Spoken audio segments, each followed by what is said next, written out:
Hey, what's up you guys, and welcome back to my channel.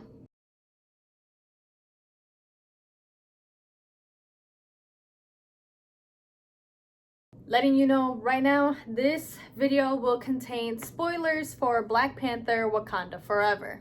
The most anticipated Marvel film came out last weekend, Black Panther: Wakanda Forever. I watched it the night it came out, not Thursday night, but Friday night, November 11th, and I have so much that I need to say about this movie, and I am going to share my thoughts with you guys. I really hope I can condense and formulate my thoughts. So let's get into the video. So right away, right off the bat, we are hit in the feels in this movie. We see Shuri trying to save T'Challa, trying to save her brother, just desperately trying to figure out how she can save him from the sickness, and then he dies, and there's his burial, his funeral, this beautiful and absolutely amazing ceremony to send him off. And honestly, I really like that the writers, directors, and producers did that. Just because Chadwick Boseman is such an amazing actor, and I just personally think that it was such an amazing send-off for this actor and for this character. Not only is it such an amazing send-off, but many of us fans got the chance to say our goodbyes to Chadwick Boseman and to this character, T'Challa. I was tearing up during the funeral scene, and then when the credits started rolling through, the whole theater fell silent, and that's where I started crying.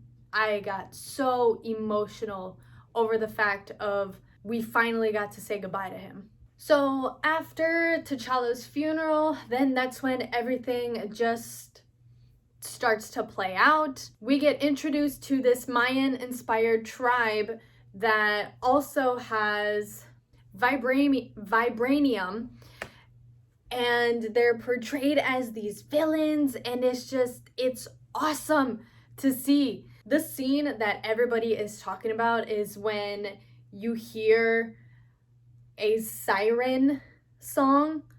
I remember sitting in the theater and I got chills all over my body just because I knew some lore surrounding like siren and merfolk, and I sat there eyes wide open looking at the screen.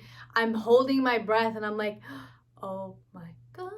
And then we get introduced to the Mayan people, to the Tulacan people. I'm pretty sure I said that right. And we get introduced to this villain that has wings on his ankles, to Nomar. I can't. This representation was so beautiful. One thing that many of you may not notice or may have noticed is that I bring it up often, is that I'm Mexican, but clearly I am not dark skinned. I would say I more have like an olive skin tone, and then over the summer, that's when I get a little bit more darker. And what I liked about this representation is that it goes outside of the norm on how some Latinos in Hollywood have been portrayed as white passing with blonde hair and blue eyes and speak Spanish. And not all Latinos look like that. You have Latinos like the Tulacan people in this movie are represented. Dark skin, dark eyes, dark hair. I applaud this movie just for this amazing representation of Latin people, even though they are representing an ancient civilization.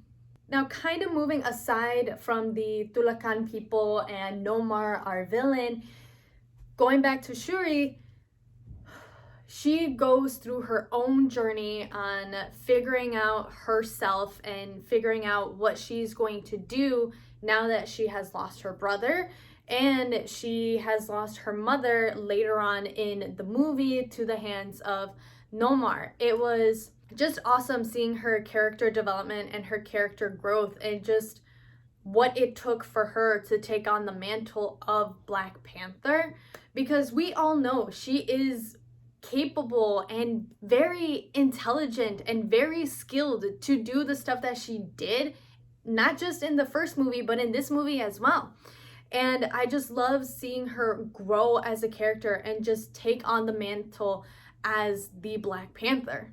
You see many instances of her where she has to step up and she has to lead, where she has to grow as an individual, where she has to step out of her comfort zone and figure out the next steps that she has to do for her people. Whether she knew it or not, she was helping out her people in ways that were absolutely amazing. And her leadership was shining throughout. When she went with Okoye to get the scientist, who we find out is a very smart and talented kid, she goes to Nomar to see his civilization after she agrees to be captured, I guess. She leads a battle, actually 2 battles. She leads 2 battles, but then ultimately comes to common ground with Nomar, and just everything is awesome, and her character development is so amazing to see. And then on top of all that, you have an amazing and beautiful soundtrack that captures the mood and the feel of this new Marvel movie that basically closes phase 4. It's absolutely beautiful. If you can't tell, I really enjoyed watching this movie. I want to go see it again, but I gotta save money. When this movie comes out on Disney Plus, you all best bet that I am going to watch it again. The emotion, the characters, the storytelling, the writing, the representation, everything put into this movie, you can definitely tell that the writers, producers, those who composed the music did their research. And I really, really appreciate it when artists do their research. There's so much I want to say about this movie, but to sum up my thoughts, this movie was not like any other. It was a movie that was a tribute to Chadwick Boseman and his character T'Challa. It was a movie showing what is going to happen moving forward now that Wakanda's king is dead. And it showed us what each character is capable of, and it showed us different characters' stories, their struggles, their feelings, and how they overcame so many things. So overall, I really like this movie. I definitely recommend for people to go see it. First see Black Panther and then watch Wakanda Forever. Like I keep saying, it's a beautiful film, well shot, well researched, amazing story, amazing plot, went through so many emotional roller coasters. Definitely had my highs, had my lows. It had drama, trauma healing, it had some laughs, sense of humor, but also we had our goodbye to our favorite character. And I loved every minute of this movie just because of how it was put together. And when I mean by there were some laughs, Okoye, Shuri, and we see Steve? What's the white guy's name? I can't remember the white guy's name for the life of me, but Shuri calls him the colonizer. You all know who, and I will put his name somewhere right here when I edit. But the white guy, like, their interactions were hilarious as always and just awesome. So that is it for this video. Please give it a like, leave me a comment down below, subscribe to my channel if you haven't done so already, click that notification bell so that way you guys are notified whenever I post a brand new video. Let me know if you guys have watched Wakanda Forever, or if you haven't watched it or you're planning on watching it. Please let me know in the comments down below. And I'll see you all next week with a brand new video. Bye!